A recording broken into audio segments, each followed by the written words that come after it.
বলতো বিগত কয়েক বছরের মতো এই বছরও নেক্সট জেন কাপ শুরু হচ্ছে। নেক্সট জেন কাপ প্রিমিয়ার লিগের তরফ থেকে একটা টুর্নামেন্ট, ছোটদের টুর্নামেন্ট, ইউথ প্লেয়ারদের জন্য একটা বড় এক্সপোজার টুর্নামেন্ট। এবং সেখানে আমাদের ইন্ডিয়া থেকে 3টে ক্লাব, প্রিমিয়ার লিগের ইউথ টিমগুলোর 4টে টিম এবং অবশ্যই সাউথ আফ্রিকা থেকে একটা টিম, এই 8টা টিমকে নিয়ে পিএল নেক্সট জেন কাপ আগামীকাল থেকে শুরু হচ্ছে। 1, 2, 3 পরপর গ্রুপ পর্যায়ের ম্যাচ রয়েছে এবং 4 তারিখে গিয়ে কিন্তু ফাইনাল রয়েছে। তো অবশ্যই সেই টুর্নামেন্ট নিয়ে যা কিছু ডিটেলসের ব্যাপার শেয়ার করা রয়েছে পুরোটা শেয়ার করব। 3টে টিম আমাদের ইন্ডিয়া থেকে গেছে। 1, যারা আরএফডিএল চ্যাম্পিয়ন হয়েছিল, Punjab FC. 2, runners up East Bengal. এবং যারা থার্ড পজিশনে শেষ করেছিল, মুথুট ফুটবল একাডেমি। এই 3টে টিম রয়েছে আমাদের ইন্ডিয়া থেকে, মানে আরএফডিএল চ্যাম্পিয়নশিপ থেকে। আর প্রিমিয়ার লিগের যে ইউথ প্রিমিয়ার লিগ 2, সেখান থেকে রয়েছে 4টে ক্লাব, তাদের ইউথ স্কোয়াডরা রয়েছে, যাদের ক্লাবগুলো প্রিমিয়ার লিগে খেলে। কারা? সেখানে ক্রিস্টাল প্যালেস রয়েছে, অ্যাস্টন ভিলা রয়েছে, সেখানে রয়েছে এভারটন এবং অবশ্যই টটেনহাম হটস্পার। এই 4টে টিম রয়েছে ইংল্যান্ড থেকে। এবং অবশ্যই সাউথ আফ্রিকা থেকে একটা টিম রয়েছে, তারা হচ্ছে স্টেলেনবোস এফসি। এরা গতবারও ছিল, এইবারও তারা রয়েছে। এবং গতবার আমরা দেখেছিলাম আমাদের বাংলা থেকে মোহনবাগান, তারা এই পিএল নেক্সট জেন কাপে ছিল। এইবার আমরা দেখছি বাংলা থেকে ইস্টবেঙ্গল কিন্তু রয়েছে। এবং ইস্টবেঙ্গলের একটা ছোট্ট এখানে ইনফরমেশন দিয়ে দিই যে গতকাল কিন্তু লুটন টাউন, যারা সেকেন্ড ডিভিশনের একটা টিম, তাদের আন্ডার 18 টিমের সাথে কিন্তু ইস্টবেঙ্গলের একটা প্র্যাকটিস ম্যাচ ছিল এবং সেখানে ইস্টবেঙ্গল 3-0 গোলে লুটন টাউনকে হারিয়েছে। দ্বিতীয় যে বিষয়টা, সেটা হচ্ছে খেলা দেখতে পাওয়া যাবে কোথায়। কারণ সবই তো জানলাম বুঝলাম, ঠিক আছে, খেলা যদি দেখতে না পাই তাহলে তার কোনো মজা থাকে না। খেলা ফ্রিতে দেখতে পাওয়া যাবে, ইউটিউবে লাইভ দেখতে পাওয়া যাবে, রিলায়েন্স ফুটবলের যে চ্যানেল রয়েছে সেখানে দেখতে পাওয়া যাবে এবং সম্ভবত প্রিমিয়ার লিগেরও যে চ্যানেল রয়েছে সেখান থেকেও কিন্তু খেলা ফ্রিতে টেলিকাস্ট হবে। তো খেলা দেখার ক্ষেত্রে আমাদের কোথাও প্রবলেম হবে না।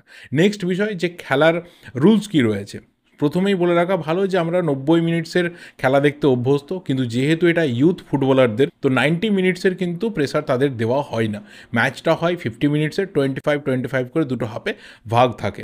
এবং অবশ্যই একটা করেই ম্যাচ থাকে গ্রুপ স্টেজে, 3টে করে ম্যাচ খেলতে হয় এবং তারপর বিভিন্ন পজিশনের ম্যাচ খেলতে হয়। আর প্রথম দুটো পজিশনে যারা শেষ করে 8টা টিমের মধ্যে, তারা কিন্তু খেলবে ফাইনাল ম্যাচ এবং তাদের মধ্যে যে জিতবে তারা চ্যাম্পিয়ন হবে প্রিমিয়ার লিগ নেক্সট জেন কাপের। এখনও অবধি আমাদের ইন্ডিয়া থেকে কোনো টিম কিন্তু চ্যাম্পিয়ন হতে পারেনি। তো এইবারে একটা বড় আশা আমাদেরকে রাখতে হতে পারে যে 3টে টিম কিন্তু যথেষ্ট কোয়ালিটি স্কোয়াড নিয়ে গেছে, যথেষ্ট পরিমাণে ব্যালেন্স রয়েছে, স্ট্রেংথ রয়েছে, কিছু একটা ভালো হতে পারে। অ্যাটলিস্ট আমরা ফাইনালে রিচ করতে পারি কোনো একটা টিমকে নিয়ে, এইটুকু আমাদের অন্তত আশা থাকতে পারে। কারণ সেইভাবে টিমগুলো প্র্যাকটিস সেশন পেয়েছে, সেইভাবে কিন্তু নিজেদেরকে প্রস্তুত করতে পেরেছে এবং একটা বড় আশা এবং একটা বড় সাপোর্ট নিয়ে কিন্তু তারা ইংল্যান্ড উড়ে গেছে। দেখা যাক বাকিটা অবশ্যই যে টিমগুলোকে ওরা ফেস করবে তারা কীরকম স্ট্রেংথ নিয়ে নামছে, তাদের বিরুদ্ধে কতটা ভালো খেলতে পারে, সবটার উপরে ডিপেন্ড করবে।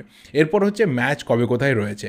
1 তারিখে প্রথম ম্যাচ রয়েছে, ইস্টবেঙ্গলের ম্যাচ রয়েছে। ইস্টবেঙ্গল কিন্তু খেলবে ক্রিস্টাল প্যালেসের এগেনস্টে। 2 তারিখে ম্যাচ রয়েছে ইস্টবেঙ্গলের এভারটনের বিরুদ্ধে এবং 3 তারিখে ইস্টবেঙ্গলের ম্যাচ রয়েছে অ্যাস্টন ভিলার এগেনস্টে। এই 3টে ম্যাচ কিন্তু পরপর ইস্টবেঙ্গলকে খেলতে হচ্ছে। প্রথম দুদিন মানে 1 তারিখ আর 2 তারিখের ম্যাচ রয়েছে সন্ধ্যে 7:30টাতে, কিন্তু 3 তারিখের ম্যাচটা রয়েছে রাত্রির 10:30টাতে এবং তারপর 4 তারিখে সরাসরি চলে যাবে। বিভিন্ন পজিশনের ম্যাচ হবে, মানে সেখানে 8th পজিশনের সাথে 7th পজিশনের ম্যাচ হবে। কারা 7th পজিশনে শেষ করবে তার জন্য। 5th পজিশনের জন্য খেলা হবে 6 আর 5 পজিশনে যারা শেষ করেছে তাদের, এবং 3rd পজিশনের জন্য 3 এবং 4-এ যারা শেষ করেছে তাদের খেলা হবে। আর অবশ্যই ফাইনালে চলে যাবে, যেটা আগেই বললাম যে প্রথম দুটো পজিশনে যারা শেষ করছে তারা চলে যাবে ফাইনালে। নাও নেক্সট থিং হচ্ছে যে 3টে টিমের মধ্যে দেখো, যখন বাংলাতে কথা বলছি, বাংলার ফুটবল নিয়ে অলওয়েজ কথা বলি, আমাদের ফোকাস খুব জেনারেলি থাকবে কিন্তু ইস্টবেঙ্গলের উপর, যে ইস্টবেঙ্গল কত ভালো খেলবে। এবং সেখানে ইস্টবেঙ্গলের যে স্কোয়াডটা, সেই স্কোয়াডের ছবি এই মুহূর্তে দেখতে পাচ্ছ, কিন্তু এই স্কোয়াডটা থেকে যে প্লেয়ারদের ওপর সবথেকে বেশি নজর থাকবে, অন্ততপক্ষে আমি পার্সোনালি তো রাখবই, তোমরাও রাখতে পারো, বা ন্যাচারালি যারা রেগুলার বেসিসে ইস্টবেঙ্গলের ইউথ ফুটবল দেখে তারা রাখবেই। গোলকিপারে গৌরব সাউ, সিরিয়াসলি খুব ভালো প্লেয়ার এবং নেক্সট জেন গোলকিপার তাকে মনে করা হচ্ছে। ইউথ ফুটবলে যা কামাল করছে, সিনিয়র ফুটবলে এসে কিন্তু আরও বেশি করবে, এইটুকু ভরসা ওর ওপরে কিন্তু ইন্ডিয়ান ফুটবল ফ্র্যাটার্নিটি রয়েছে। এই প্লেয়ারটার দিকে আলাদা নজর থাকবে। ডিফেন্সে আদিল আমাল এবং কে বুনান্দো সিং, এই দুটো প্লেয়ার কিন্তু অসাধারণ প্লেয়ার। আর কালকের ম্যাচে কিন্তু বুনান্দো সিং একটা অসাধারণ গোল করেছে। ওই বুনান্দো সিং এবং আদিল আমাল, এই দুটো প্লেয়ারের উপর আলাদা করে নজর থাকবে ডিফেন্সে। মাঝ মাঠে প্রচুর ট্যালেন্টেড প্লেয়ার রয়েছে ইস্টবেঙ্গলে, যেখানে অবশ্যই গুরনাজ এবং ভার্নাল পেকা, এই দুজন সিরিয়াসলি ট্যালেন্টেড ফুটবলার রয়েছে। পেকা তো অসাধারণ ফর্মে রয়েছে, বলা হচ্ছে পেকা তার ড্রিবলিং, তার স্কিল, তার টাচ সিরিয়াসলি সেরা ফর্মে রয়েছে এবং একটা বড় চান্স রয়েছে যে পেকার 3টে ম্যাচ অসাধারণ যাবে এবং কী কী বেনিফিটস রয়েছে পরে আসছি সেটাতে। তার পাশাপাশি কিন্তু তন্ময়ের ওপর নজর থাকবে নাসিব রহমানের ওপর। এই প্লেয়ারটার বিরাট ফিউচার রয়েছে, সিরিয়াসলি বলছি, যতটুকু ওর খেলা দেখলাম হিউজ ফিউচার রয়েছে। যারা দেখেছে তারা খুব ভালোভাবে আরও বলতে পারবে।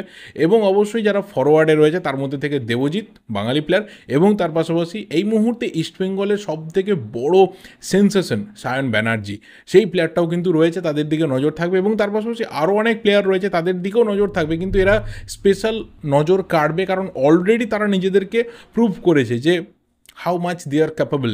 তো দেখা যাক, আমাদের একটা বিরাট বড় আশা রয়েছে যে ইস্টবেঙ্গল ভালো কিছু করবে। যদি মুথুট বা পাঞ্জাব এফসিও কিছু ভালো নিয়ে আসে premier league next gen cup থেকে, তাহলেও আমরা বলবো যে ভারতীয় ফুটবল ফ্যান হিসেবে গর্ব করার দিন থাকবে। এবার লাস্ট যেটা দিয়ে শেষ করবো সেটা হচ্ছে এখান থেকে বেনিফিটস কী কী রয়েছে এই টুর্নামেন্টের অ্যাকচুয়ালি যে কার্যকারিতা, যে প্রয়োজনীয়তা, সেটা কেন।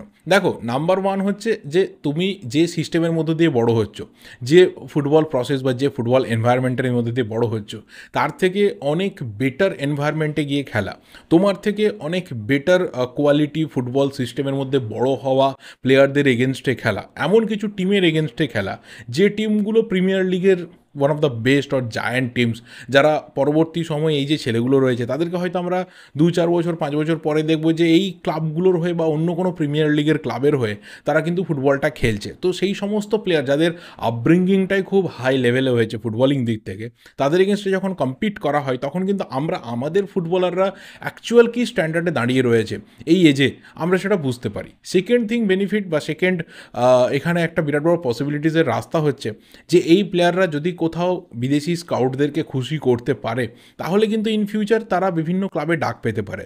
এর কোনো মানে নেই যে এরা গিয়ে ইউকেতে খেলছে মানে ইংলিশ প্রিমিয়ার লিগ বা চ্যাম্পিয়নশিপ বা লিগ 1 এখান থেকে কোনো সাইড থেকে ডাক পাবে। হতে পারে যে কোনো একটা স্কাউট হয়তো এসেছেন বেলজিয়াম থেকে বা স্পেন থেকে, ফ্রান্স থেকে, জার্মানি থেকে, হোয়াটএভার, সেই জায়গাতেও কিন্তু এই প্লেয়াররা নজর কাটতে পারে, কারণ এই টুর্নামেন্টগুলোকে দেখার জন্য প্রচুর বিদেশ থেকে স্কাউটরা কিন্তু ভর্তি থাকে যে এখান থেকে তারা ট্যালেন্ট স্কাউট করবে। তো আমাদের এখানে প্রচুর প্লেয়ার রয়েছে, অন্ততপক্ষে এই 3টে ক্লাবে আর 10 থেকে 12 জন তো প্লেয়ার যারা রয়েছে তারা নজর কাটতেই পারে আগামী দিনে স্কাউটদের। এবং যদি তাদের ক্লাব বা তাদের যারা অভিভাবক রয়েছে তাদের যদি ছাড়ে প্রয়োজন মনে করে, তাহলে তারাও বিদেশে নিজেদের লাক ট্রাই করতে পারে। অ্যান্ড যেটা সবথেকে সেরা জিনিস হতে পারে সেটা হচ্ছে ইন্ডিয়ান ফুটবলে একটা বড় নজর কাড়া। কারণ ন্যাচারালি কী হয়, আমাদের এখানে ইউথ ফুটবল নিয়ে একটা বিরাট বড় উদাসীনতা লক্ষ্য করা যায়। অনেক সময় কোচেরা, সাপোর্ট স্টাফরা, ইভেন সিনিয়র প্লেয়াররা তারা অলওয়েজ বলে যে ইউথ ফুটবলে নজর দিন, ইউথ ফুটবলে নজর দিন। সেই জায়গাটা আমাদের একটা ল্যাকিংয়ের জায়গা থেকে যায়। আমার মনে হয় যদি এই প্লেয়াররা ভালো কিছু করতে পারে, অনেক ক্লাবের চোখ খুলতে পারে যে চলো ইউথ ফুটবলে একটু ইনভেস্টমেন্ট করা যাক, একাডেমি লেভেলে একটু ইনভেস্টমেন্ট করা যাক, 7 বছর 8 বছর 10 বছর বয়স থেকে প্লেয়ারদেরকে নিয়ে এসে তৈরি করে দেখা যাক একদম 17, 18, 21 যখন হবে তখন তাকে নিয়ে আসার থেকে বা 25-26 একটা বিগ ট্রান্সফার ফি দিয়ে নিয়ে আসার থেকে একটা প্লেয়ারকে যদি আমি 10-12 বছর বয়স থেকে তৈরি করি, তাহলে সে অটোমেটিক্যালি আমার হোম প্রোডাক্ট হিসাবে পরিচিতি পাবে, যেটা আমরা ওয়ার্ল্ড ফুটবলে দেখি একদম অল্প বয়স থেকে সেই প্লেয়াররা খেলছে এবং একদম সিনিয়র ফুটবল অবধি, এমনকি তাদের দেশের হয়েও সেই প্লেয়াররা কিন্তু ফুল ফোটাচ্ছে। এর সংখ্যা কিন্তু ওদের দেশে, ওদের দেশগুলোতে যদি হাজার হাজার হয়, তাহলে আমাদের এখানে হাতে গোনা 2-5টা হবে। তো এই জায়গাটা একটা পরিবর্তনের সম্ভাবনা থাকে অলওয়েজ যে ইউথ ফুটবলে যখন প্লেয়াররা ভালো কিছু করতে পারে। সো ওভারঅল একটা বিগ এক্সপেকটেশন নিয়ে অন্তত কালকে খেলা দেখতে বসবো, মানে কাল থেকে খেলা দেখতে বসবো পরপর 4 দিন। প্রত্যেকটা ম্যাচকে এনজয় করব, কত ভালো খেলছে আমাদের প্লেয়াররা সব দিকে নজর থাকবে। আর যেমন যা দেখবো, যতটুকু ফিল করতে পারবো, যতটুকু বুঝতে পারবো খেলা, সবটাই তোমাদের সাথে শেয়ার করব। এই ভিডিওটা এই অবধি, ভালো লাগলে লাইক করো, শেয়ার করো, কমেন্ট করো যা যা ওপিনিয়ন্স রয়েছে। দেখা হবে পরের ভিডিওতে। Till then subscribe the channel যদি নতুন হয়ে থাকো। Thank you, good bye and good night.